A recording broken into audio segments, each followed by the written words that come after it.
नमस्कार, प्रियमदा फूड्स मध्ये तुमचं स्वागत। आज आपण एक दक्षिण भारतीय पदार्थ बघणार आहोत की जो आपल्याकडे देखील आपण अगदी सर्रास बनवतो आणि सगळ्यांना खूप आवडतो।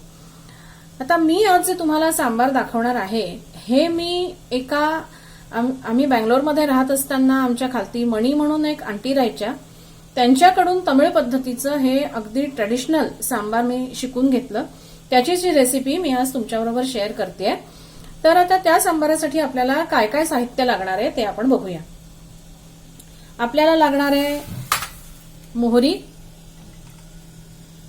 फोडणीसाठी, त्यानंतर लागणार आहे कढीपत्ता, ह्या 2 सुक्या लाल मिरच्या घेतल्या, तुम्ही हिरवी मिरची घेतली तरी चालेल, आणि ही 1 टीस्पून एवढी मी उडदाची डाळ घेतली आहे, हे आपल्याला फोडणीला लागणार आहे। हळद आहे, हिंग आहे। आता हिंग हा मी जास्त प्रमाणात घेतलाय का हे मी तुम्हाला नंतर सांगेन।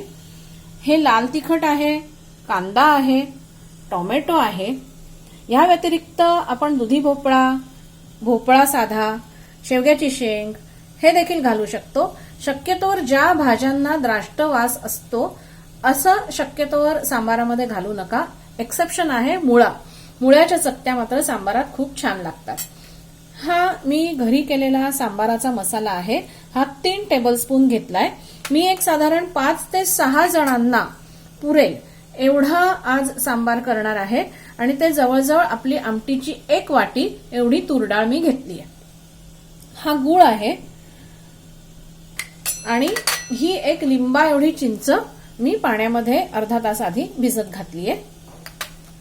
आणि हे आहे खोबऱ्याचं तेल, ह्याने सांबाराला खूप सुंदर असा ऑथेंटिक वास येतो। आपल्याला आवडत नसेल तर तुम्ही साधं तेल वापरू शकता। या व्यतिरिक्त ही शिजवलेली डाळ आहे, ही मी घोटून घेतली आहे, आणि हे डाळीवरचं पाणी आहे, हे सांबारासाठी आपण वापरणार आहोत। तर हे एवढं साहित्य आपल्याला लागणार आहे। आपण आता सांबार करायला सुरुवात करूया।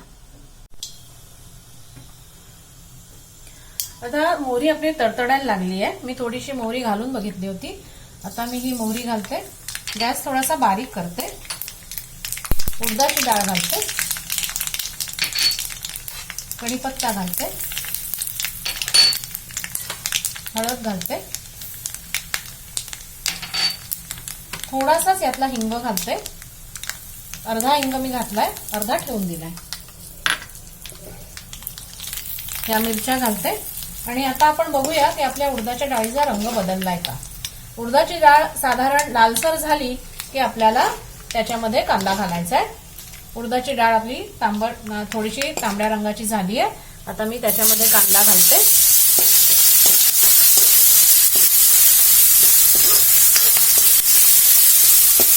कांदा आपला परतून झाला थोडासा की आपण त्याच्यामध्ये टोमॅटो घालायचा, म्हणजे आपण ज्या भाज्या घेतल्यात ना त्या घालायच्या, पण कांदा मात्र आधी परतून घ्यायचा। इतर भाज्यांबरोबर घालायचं नाही, आधी कांदा परतून घ्यायचा थोडासा, 1 अर्धा मिनिट, आणि मग बाकीच्या भाज्या घालायच्या ज्या आपल्याला यामध्ये घालायच्या। तुम्ही यामध्ये लसूण देखील घालू शकता ठेचून, तो जर घालायचा असेल ना तर तो आपण फोडणीमध्ये घालायचा। आता मी याच्यामध्ये लाल तिखट घालते, त्याच्यामुळे कश्मीरी लाल तिखट आहे, त्याच्यामुळे सांबारावर वरती खूप छान रंग येईल। आता 1 अर्धा मिनिट आपण हे परतून घ्यायचं।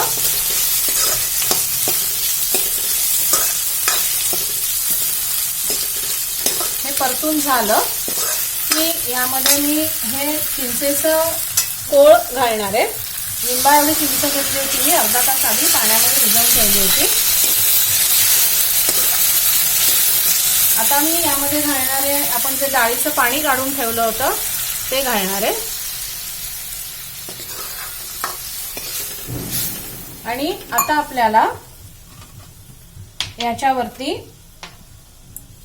ताट ठेवून हे थोडंसं शिजवून घ्यायचं। टोमॅटो आणि कांदा अर्धा शिजला की आपण त्याच्यामध्ये गूळ घालणार आहोत, सांबार मसाला घालणार आहोत, आणि आपली जी शिजवलेली डाळ आहे ती घालणार आहोत। तर आपण आता थोडा वेळ हे शिजायची वाट बघूया। आता याला उकळी येऊन मी जवळजवळ 1-2 मिनिटं गॅसवर मोठ्या ठेवलं होतं, त्याला छान उकळी आली आहे। आता त्याच्यामध्ये सांबार मसाला घालताना पाण्यामध्ये भिजवून घालायचा, कारण सांबार मसाल्यामध्ये चण्याची डाळ असते. काय होतं नाहीतर मग त्याच्या गुठळ्या होतात. तर मी सांबार मसाला घातला, त्याचबरोबर मी गूळ घालते, कोथिंबीर घालते. जेव्हा साऊथमध्ये सांबार बनवतात की नाही त्यावेळेस मी बऱ्याचदा बघितलंय, म्हणजे मला आंटींनी पण सांगितलं होतं की कोथिंबीरीच्या काड्या टाकायच्या नाहीत. ते बऱ्याचदा सांबारामध्ये की नाही कोथिंबीरीच्या काड्या टाकतात. बारीक बारीक अशा एवढ्या एवढ्या चिरायच्या आणि कोथिंबीरीच्या काड्या टाकायच्या. आता आपण काही रोज सांबार करत नाही, पण आपण आपल्या आमटीमध्ये पण हा टाकून प्रयोग करून बघू शकतो की कोथिंबीरीच्या काड्या टाकायच्या, त्याने स्वाद कोथिंबीरी सारखाच येतो. आता आपण ह्याच्यामध्ये सगळं घालून झालेलं आहे. आता आपण त्याच्यामध्ये शिजवलेली डाळ घालूया.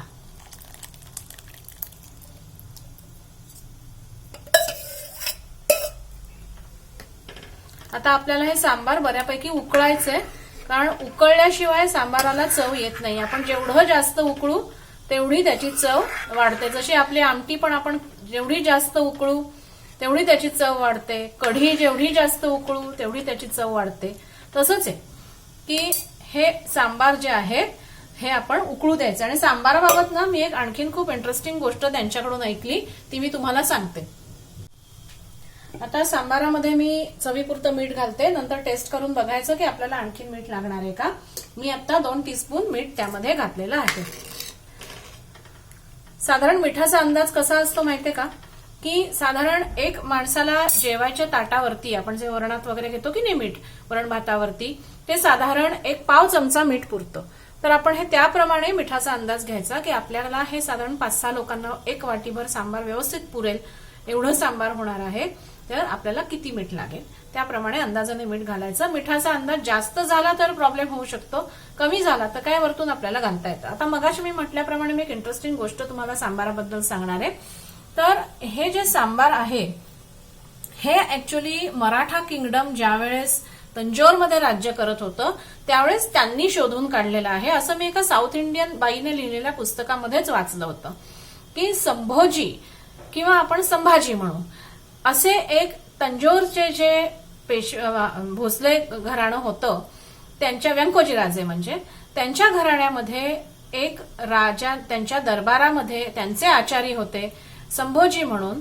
तर ते ह्या अशा प्रकारचं सांबार म्हणा आमटी म्हणा हे त्यावेळेस ते करायचे. आणि आता ह्याच्यात चिंच कशी घालायला लागले, ते जनरली आपल्या महाराष्ट्रातून आमसुला मागवून त्यामध्ये घालायचे, म्हणजे ज्याला आपण कोकम म्हणतो.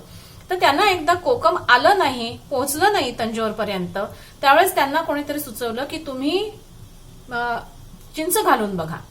म्हणून त्यांनी चिंच घालून बघितली आणि ती चव देखील अप्रतिम लागली. तेव्हापासून हे राजदरबारी तयार झालेलं सांबार, त्यामुळे गावागावात लोकांमध्ये ते पसरलं की राजाचे खातो ते आपण पण करून बघावं. त्यामुळे ह्याला संभोजीवरून अपभ्रंश होत होत सांबार हे नाव आलं. म्हणजे सांबाराचं आपल्या महाराष्ट्राशी देखील कनेक्शन आहे. आता हे किती खरं किती खोटं माहिती नाही, पण एक ज्यांचा एक स्वयंपाक साऊथ इंडियन स्वयंपाकावरती ज्यांनी पुस्तक लिहिलंय त्यांनी त्यांच्या प्रस्तावनेमध्ये ह्या गोष्टीचा उल्लेख केला होता. मला सहज वाटलं की हे तुम्हा सर्वांना सांगावं म्हणून ही मी गोष्ट तुम्हाला सांगितली. आता आपलं सांबार खूप छान उकळायला लागलंय. आपल्याला हे असं एक 5-7 मिनिटं मंद गॅसवरती उकळू द्यायचंय. आता मी तुम्हाला मगाशी सांगितलं की मी हिंग का घेतला होता, तर ना नेहमी त्या आंटींच्या घरी जेव्हा सांबार बनवायचे ना इतका सुंदर वास यायचा. तर मी त्यांना विचारलं की तुम्ही सांगितलं तसं मी बनवून बघितलं, काहीतरी मिसिंग आहे. तेव्हा त्यांनी काय सांगितलं मला की आम्ही काय करतो की एक अर्धा चमचा हिंग पाण्यामध्ये भिजवून ठेवतो, तो आपसूक थोडा विरघळतो नंतर. मग ते काय करतात की सांबार सगळं झालं, मीठ वगैरे सगळं व्यवस्थित घालून झालं की त्याच्यामध्ये हे हिंगाचं पाणी घालतात वरतून आणि मग त्याला असं उकळू देतात. हे असं तमिळ स्टाईलचं ऑथेंटिक सांबार तयार होतं. आपल्या इकडे पुण्या मुंबईमध्ये आपण आपल्या शहरांमध्ये आपण जे सांबार खातो ते उडुपी स्टाईलचं असतं, थोडंसं गोडसर असतं. त्यांच्या सांबारामध्ये तमिळ किंवा सांबारामध्ये गूळ थोडा कमी घालतात. आंबट आणि अगदी खूप आंबट लागणार नाही इतपत आंबटपणाची चव मोडणारा गूळ एवढाच गुळ त्याच्यामध्ये असतो. आपल्याला जर हवा असेल जास्त गुळ तर आपण जास्त गुळ घातला तरी चालतो. आपलं सांबार आता तयार झालेलं आहे. आपण ते नंतर डिश आउट करूया. आता मी हा केरळी मट्टा राईस घेतलेला आहे. हा लाल रंगाचा स्पेशल केरळ तांदूळ असतो, तर त्याच्याबरोबर हा सांबार भात खूप छान लागतो. आता आपण टिपिकल साऊथ इंडियन स्टाईलने खाऊया. याच्यामध्ये सांबार घालायचं आणि असं त्याच्यात साईडने मिक्स करत खायचं. आता मी तुम्हाला सांगते आपला कसा झालाय. सुंदर. तुम्ही देखील असा सांबार भात नक्की करून बघा. तुम्हाला जर माझ्या रेसिपीज आवडत असतील तर आणखीन तुम्हाला कोणत्या रेसिपीज बघायला आवडतील तेही मला सुचवा.